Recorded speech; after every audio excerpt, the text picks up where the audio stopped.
हिंदू धर्म में करवा चौथ का अत्यधिक महत्व है, क्योंकि मान्यता है कि सुहागिन महिलाएं अगर ये व्रत रखती हैं, तो उनके पति की उम्र लंबी होती है और उनके दाम्पत्य जीवन में खुशियां आती हैं। आज के दिन महिलाएं निर्जला व्रत रखती हैं और रात में चांद देखने के बाद ही अपना व्रत तोड़ती हैं।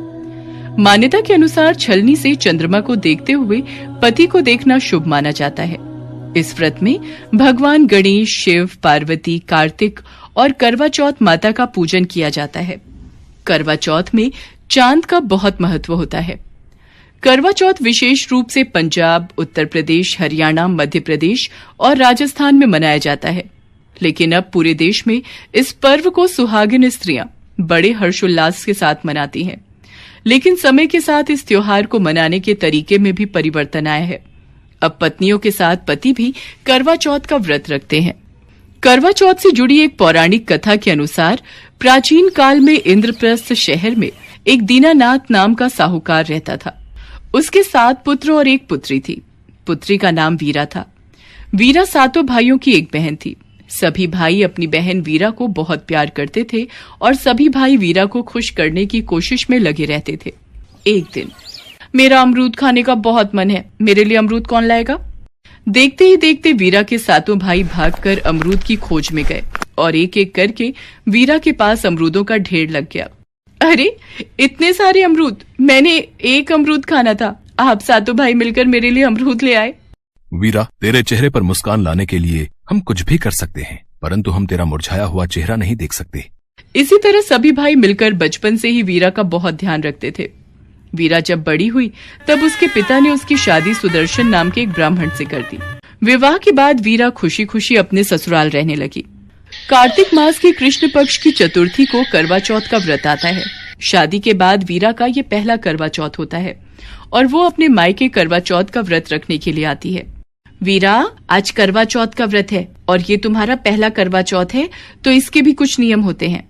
हाँ वीरा, इस व्रत के दौरान चाकू चलाना, सिलाई, कढ़ाई, बुनाई करना और उधेड़ना मना होता है। इस बात का तुम ध्यान रखना।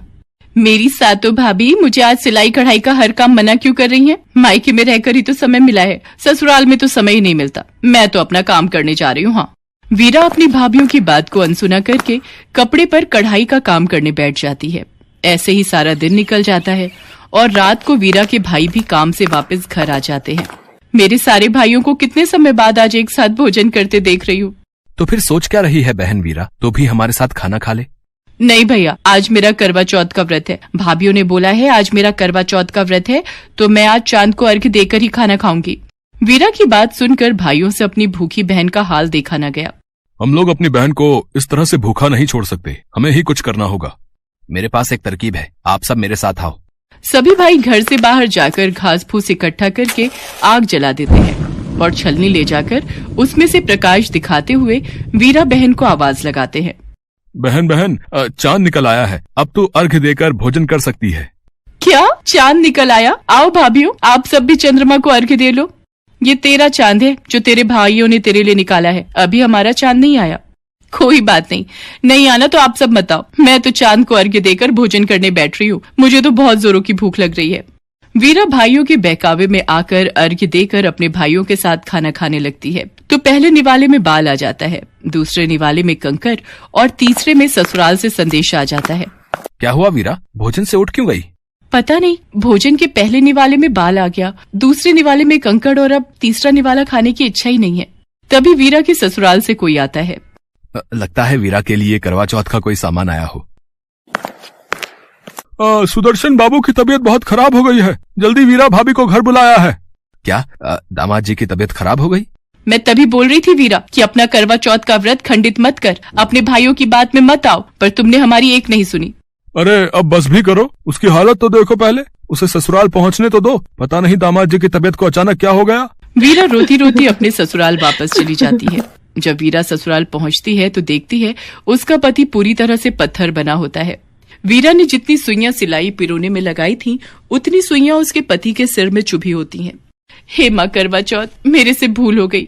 मैंने अपनी भाभीयों की बातों को नहीं माना और अपने भाइयों की बातों में आ गई। मुझे क्षमा कर दो माँ। स्वामी, मैं आपको कुछ नहीं होने दूंगी। मेरी गलती की सजा आपको नहीं मिलेगी। मैं आपको ठीक करूंगी, चाहे मुझे कितना भी वक्त लग जाए, मेरा वादा है। वीरा, इन सब बातों का कारण हम भाई ही हैं, पर तू ये कठिन कार्य कैसे करेगी?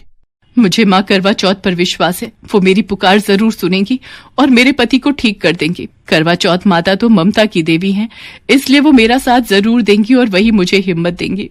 वीरा के भाई उसे आशीर्वाद देकर वापस चले जाते हैं। वीरा को अपनी गलती का एहसास होता है और वो अपने पति के सिर में से उन सुइयों को हर रोज निकालती। इस तरह पूरा साल बीत जाता है और अगले साल फिर करवा चौथ का व्रत आता है। वीरा फिर सभी रीति रिवाज के साथ व्रत रखती है। वो जब अपने पति का सिर गोदी में रखकर सुइयां निकाल रही होती है, तब बाहर करवे बेचने वाला आता है। लगता है करवे बेचने वाला आया है। गोली, तुम इनका ध्यान रखना, मैं बाहर से करवा खरीद कर लाती हूँ। वीरा बाहर करवा खरीदने चली जाती है। गोली सुदर्शन के सिर को गोद में लेकर बैठ जाती है, पर उसके मन में खोट घर कर लेता है। कुछ ही सुई शेष रह गई है, इन्हें मैं निकाल देती हूँ। जैसे ही नौकरानी गोली आखिरी सुई निकालती है, वैसे ही वीरा का पति सुदर्शन होश में आ जाता है और वो गोली को वीरा समझ बैठता है और जो वीरा थी उसे गोली समझ लेता है।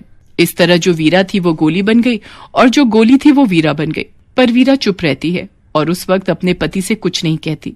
मेरे पति ठीक हो गए, मुझे और कुछ भी नहीं चाहिए। कोई बात नहीं, अगर वे मुझे भूल गए हैं, एक दिन इनको सब कुछ याद आ जाएगा, ये मेरा विश्वास है, और गोली का झूठ सामने आ जाएगा। यदि मैंने इस वक्त इन्हें कुछ कहा तो इनकी तबीयत और न खराब हो जाए, मुझे चुप रहना होगा। इस तरह वीरा नौकरानी बनकर गोली की जगह वहां रहने लगती है और गोली वीरा बनकर। एक दिन सुदर्शन को किसी काम से बाहर जाना पड़ता है, तो वो गोली जो कि वीरा बनी थी उसे पूछता है, वीरा, तुम्हारे लिए क्या लाऊं? मेरे लिए बाजार से हार श्रृंगार लेकर आना। साहब, मेरे लिए काठ की गुड़िया लेकर आ सकते हैं, आपकी बड़ी मेहरबानी होगी। हाँ हाँ गोली, तुम हमारे घर में बहुत पुरानी नौकरानी हो, मैं तुम्हारे लिए काठ की गुड़िया ले आऊंगा। इस तरह सुदर्शन जब बाहर जाता है तो बाजार से एक गुड़िया और हार श्रृंगार का सामान लेकर आता है और दोनों को दे देता है। इस तरह वीरा जो कि गोली बनी होती है, वो हर रोज अपने कमरे में काठ की गुड़िया से बातें करती थी। जो वीरा थी वो गोली बन गई और जो गोली थी वो वीरा बन गई। गोली, ये तुम रोजाना क्या बोलती रहती हो? नहीं साहब, मैं तो बस ऐसे ही। यदि तुम मुझे सच नहीं बताओगी कि तुम्हारे मन में क्या चल रहा है तो तुम मेरी तलवार की धार जानती हो। नहीं नहीं, आप क्रोधित मत होइए, क्रोध में आना आपकी सेहत के लिए हानिकारक है। मैं आपको सब सच बताती हूँ। वीरा जो कि गोली बनी होती है, वो सुदर्शन को सारी सच्चाई बता देती है। तब सुदर्शन को भी सारा कुछ याद आ जाता है। फिर सुदर्शन गोली जो कि रानी बनी होती है उसे घर से बाहर निकाल देता है। वीरा को अपने पति के लिए अटूट प्रेम का फल प्राप्त हो जाता है और उस दिन के बाद से वीरा हर वर्ष पूरे विधि विधान से करवा चौथ का व्रत रखती है। भाई भाभीओं के आशीर्वाद से और माँ करवा चौथ की कृपा से वीरा अपने पति सुदर्शन के साथ फिर से खुशी खुशी सुखमय जीवन यापन करने लगती है। अब मैं आपको करवा चौथ की व्रत कथा सुनाऊंगी। कथा सुनने से पहले आप सभी महिलाएं अपने हाथ में 13 गेहूं के दाने ले लो। एक साहूकार के 7 बेटे और एक बेटी थी। एक बार कार्तिक मास के कृष्ण पक्ष की चतुर्थी तिथि को साहूकार की पत्नी, उसकी 7 बहू सहित उसकी बेटी ने करवा चौथ का व्रत रखा। जब साहूकार के बेटे खाना खाने को बैठे तो उन्होंने अपनी बहन को भी खाना खाने के लिए कहा। बहन बोली, भैया अभी चांद नहीं निकला है, चांद निकलेगा तो उसे अर्घ्य देकर फिर मैं भोजन करूंगी। साहूकार के बेटों को अपनी बहन से बहुत प्यार था, इसलिए वो अपनी बहन को भूखा नहीं देख पाए। उन्होंने पास की एक पहाड़ी पर दीपक जलाकर चलनी की ओट में रख दिया और बहन से कहा कि चांद निकल आया है, तुम अर्घ्य देकर भोजन कर लो। तब साहूकार की बेटी ने अपनी भाभियों से कहा कि भाभी देखो चांद निकल आया है, आप भी अर्घ्य देकर भोजन कर लो। यह सुनकर उसकी भाभी बोली, बाईसा ये तो आपका चांद निकला है, हमारा चांद आने में अभी समय है। भूख से व्याकुल बहन चांद को अर्घ्य देकर भोजन करने बैठ गई। जैसे ही पहला निवाला खाया तो उसे छींक आ गई। दूसरा निवाला खाते ही उसमें बाल निकल आया। तीसरा निवाला मुंह में लेने ही वाली थी कि उसके ससुराल से बुलावा आ गया, पति बीमार है, जिस भी हालत में हो तुरंत ससुराल पहुंच जाओ। माँ ने उससे कहा, बेटी रास्ते में जो भी छोटा या बड़ा मिले उसके पैर छूते जाना और जो भी तुम्हें सदा सुहागन होने का आशीर्वाद दे वहीं पर अपने पल्लू पर गांठ बांध लेना। बेटी ने हामी भरी और अपने ससुराल चल दी। और रास्ते में जो भी मिला वह उनके पांव छूती रही। सबने सुखी रहो, पीहर का सुख देखो ऐसा आशीर्वाद दिया। चलते चलते जब वो ससुराल पहुंच गई तो देखा कि दरवाजे पर छोटी ननंद खेल रही थी। उसने छोटी ननंद के पांव छुए तो ननंद ने आशीर्वाद दिया, सदा सौभाग्यवती रहो, पुत्रवती हो। यह सुनने पर उसने अपने पल्ले पर गांठ बांध ली। जब घर के अंदर गई तो देखा उसका पति मरा पड़ा है और उसे शमशान ले जाने की तैयारी हो रही है। वो बहुत रोई और बहुत चिल्लाई। जैसे ही उसके पति को ले जाने लगे तो बोली, मैं इन्हें नहीं ले जाने दूंगी। जब किसी ने उसकी बात नहीं मानी तो बोली, मैं भी उनके साथ जाऊंगी। जब वो नहीं मानी तो लोग बोले, ले चलो। वो भी पति के साथ शमशान चली गई। जब उसके पति का अंतिम संस्कार होने लगा तो बोली, मैं इन्हें जलाने नहीं दूंगी। लोग बोले, पहले तो अपने पति को खा गई और अब उसकी मिट्टी भी खराब कर रही है। उसने किसी का कहा नहीं माना और अपने पति को लेकर बैठ गई। गांव वालों और परिवार वालों ने ये फैसला किया कि रहने दो इसको यहीं पर, इसके लिए एक झोपड़ी बनवा दो। वो वहीं पर अपने पति को लेकर रहने लगी। अपने पति की साफ सफाई करती और उसके पास बैठी रहती। उसकी छोटी ननद दिन में 2 बार खाना दे जाती। वो हर चौथ का व्रत करती और चांद को अर्घ्य देती। जब चौथ माता ये कहती हुई आती, करवो ले भाइयों की प्यारी करवो ले, घड़ी बुखारी करवो ले। उसने चौथ माता से अपने पति के प्राण मांगे तो चौथ माता ने बोला, हमसे बड़ी चौथ माता आएंगी तो तुम उनसे अपने पति के प्राण मांगना। ऐसा करते करते सारी चौथें आई और वही बातें कहकर चली गईं। जब अश्विन की चौथ माता आई तो उन्होंने कहा कि तुमसे कार्तिक की चौथ माता नाराज हैं, उनको प्रसन्न करो, उनको मना लो, वही तुम्हारा सुहाग लौटाएंगी। जब कार्तिक माह की सबसे बड़ी चौथ करवा चौथ आई तो उसने अपनी छोटी ननंद से 16 सिंगार, सुहाग का सारा सामान और करवे मंगाए। सास सोचकर बोली, पागल हो गई है, जो मांगती है वो दे आओ। साहूकार की बेटी ने फिर करवा चौथ का व्रत किया और चांद को अर्घ्य दिया और जोत जलाई। चौथ माता खुश होकर प्रकट हुई और बोली, करवो ले 7 भाइयों की प्यारी करवो ले, दिन में चांद उगाने वाली करवो ले, घड़ी बुखारी करवो ले। तब साहूकार की बेटी ने चौथ माता के पैर पकड़कर कहा, मेरा सुहाग वापस दे दो। चौथ माता बोली, तू तो बड़ी भूखी है, 7 भाइयों की प्यारी बहन है, तुझे सुहाग का क्या काम। तब वो बोली, माता मैं आपके पैर तब तक नहीं छोड़ूंगी जब तक आप मेरा सुहाग वापस नहीं करती। तब चौथ माता ने उससे सारा सुहाग का सामान मांगा तो उसने 16 सिंगार का सारा सामान चौथ माता को दे दिया।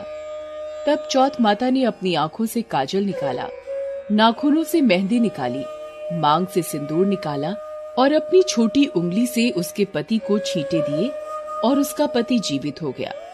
जाते जाते चौथ माता उसकी झोपड़ी पर पैर मार कर गई और उसकी झोपड़ी महल में बदल गई। जब उसकी छोटी ननंद खाना देने आई तो उसने देखा कि भाभी की झोपड़ी महल में बदल गई। वो दौड़ दौड़ कर छोटी ननंद के पास गई और बोली, देखिए बाईसा, आपका भाई जीवित हो गया है, घर जाइए, सासू जी से बोलिए हमें गाजे बाजे के साथ लेने आए। ननंद हर्ष पूर्वक घर गई और माँ से बोली, मामा भाई जीवित हो गए हैं। माँ ने कहा, भाभी के साथ तेरा भी दिमाग खराब हो गया है। बहन बोली, माँ मैंने अपनी आंखों से देखा है, सच में भाई जीवित हो गया है। भाभी ने गाजे बाजे के साथ बुलाया है। माँ गाजे बाजे के साथ अपने बेटे को लेने पहुंची। बेटे को जीवित देखकर माँ भावुक हो उठी। बहू ने कहा, देखिए माँ, आपका बेटा जीवित हो गया है, मैंने तो साल भर पहले ही खो दिया था, ये तो तेरी पूजा के प्रताप से वापस आया है। हे चौथ माता, जैसे आपने साहूकार की बेटी के साथ पहले किया वैसे किसी के साथ मत करना और बाद में जैसे उसे सुहाग का जीवन दान दिया वैसे ही सभी को दीर्घायु का वरदान देना और अपनी कृपा ऐसे ही बनाए रखना। जय चौथ माता की। आइए जानते हैं करवा चौथ की पूजा विधि। सबसे पहले एक चौकी रखें, उस पर लाल रंग का कपड़ा बिछाएं और इस पर करवा माता का केंद्र रखें। अब चौकी पर सीधे हाथ की तरफ थोड़े से चावल रखें और उस पर करवा रखें। करवे में जल भरकर उसे ढक्कन से ढकें और उसके ऊपर थोड़ी चीनी रख दें। अब इसके ऊपर घी का दिया प्रज्वलित करें। इसके बाद करवा माता का तिलक करें और करवे पर भी तिलक करें। अब एक और लोटे में जल भरकर एक तरफ रखें। इसी जल से हम सूर्य को अर्घ्य देंगे और पहले करवे के जल से चंद्रमा को अर्घ्य देंगे। अब करवा माता पर पुष्प या पुष्प का हार, फल, मिष्ठान अर्पित करें। अब आप एक थाली तैयार करें जिसमें सास के लिए साड़ी, सुहाग का सामान आदि रखें। अब करवा माता की कथा पढ़कर गणेश जी की आरती और माँ लक्ष्मी जी की आरती करें। पूजा पूरी होने पर लोटे में रखे जल से सूर्य को अर्घ्य देना है और इसके बाद महिलाएं एक गिलास पानी, चाय, दूध इत्यादि पी लेती हैं। ये पूजा महिलाएं दोपहर के समय कर लेती हैं। पूजा करने के पश्चात शाम को चांद निकलने की प्रतीक्षा करती हैं। आज चांद निकलने पर चांद की पूजा और अर्घ्य देकर अपने पति के पैर छूकर आशीर्वाद लेती हैं और पति के हाथों से ही अन्न ग्रहण करती हैं। और इस प्रकार करवा माता की पूजा संपन्न हुई।